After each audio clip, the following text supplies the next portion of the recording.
no intention of waking my children up at 6:30, 7 a.m, feeding them some shitty breakfast, getting them ready in some crappy school uniform and then dropping them off with other people to raise them all day. I think as a society we've been tricked into thinking that is normal. It's actually been much more normal to sleep in the same house as your kids, wake up and spend the day with them and not drop them off or not leave them searching for us. And actually I've moulded my life in a way that allows me to live with my kids, that allows me to not need to wake them up at stupid o'clock, that allows me to allow them to wake up when they want to wake up and to have that freedom.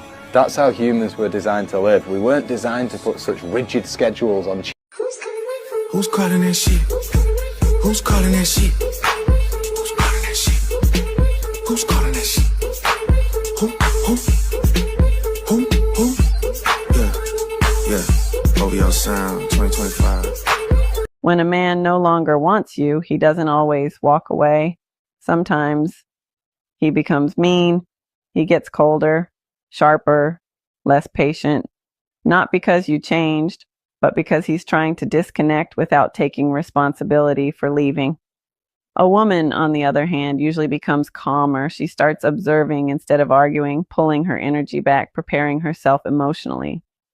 And a weak man won't just say, I don't want this anymore. He'll create discomfort, disrespect, distance. He pushes boundaries until you leave, so he doesn't have to carry the weight of ending it. That behavior isn't confusion, it's avoidance. So when someone becomes unkind instead of honest, listen. That's your cue to leave with your dignity intact. If you choose a working woman, you have to accept that she can't handle the house full time. If you choose a housewife who can take care of you and manage the home completely, you need to accept that she doesn't make money. If you choose a submissive woman, you must accept that she depends on you. If you choose to be with a brave woman, you must accept that she is tough and has thoughts of her own. If you choose a beautiful woman, you have to accept that she has expenses too. If you choose to be with a great woman, you must accept that she is tough and firm. No woman is perfect. A woman has her own good thing that defines who she is and makes her unique. If she keeps reminding you how to treat her, that's not a relationship, that's training. And once she realizes that she's teaching you things that grown men should know, her inches disappears faster than your excuses. My son doesn't have grandparents. No, they're alive. They're alive for sure. They're alive and well.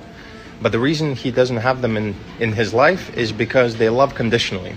The same way they love their children. They love myself and my brother conditionally. If we abided by certain rules, if we did what they expected us to do. Whereas my generation, the way I raise my son and my wife raises our son is that we don't expect things from him. We let him be the way he is, and we embrace his character and the fact that he is active and the fact that he is having fun, and we don't label him a certain way just because we don't like the way he acts. And that's a completely different way of raising children, and that's why the previous generations don't agree with it, and as a result they don't help, and we don't have a village. But that's a sacrifice I'm willing to take any time of the day. What does it mean? It means, look, there's a lion.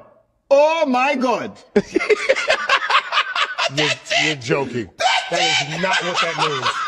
That is not what that means. That's exactly what it means. That's what it means. Look, there's a lion. Oh my God. It's a Look, there's a lion. Oh my God. It's a lion. If you want her to be softer, you need to be safer. And if you're a guy, that might trigger you a little bit. If you're a girl, you may be nodding along. You may have already copied the link to send this to your husband, but I want you to both stick around because there's more here for both of you.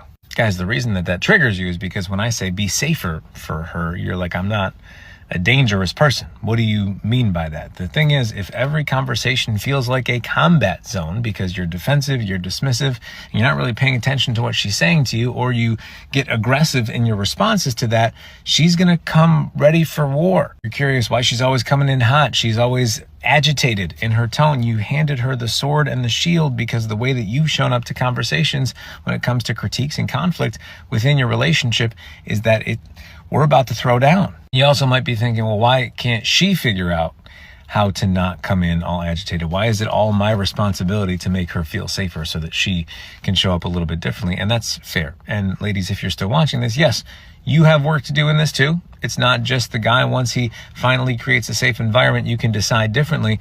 Everybody's got work to do.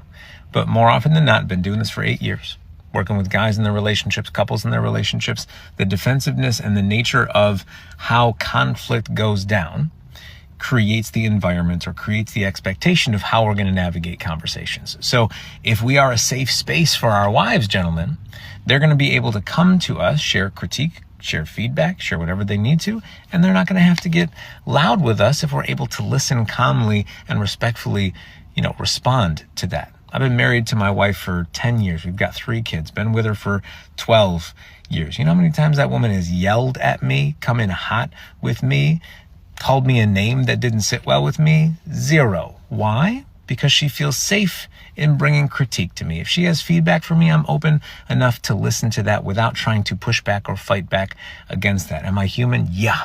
Do I get it perfect? No.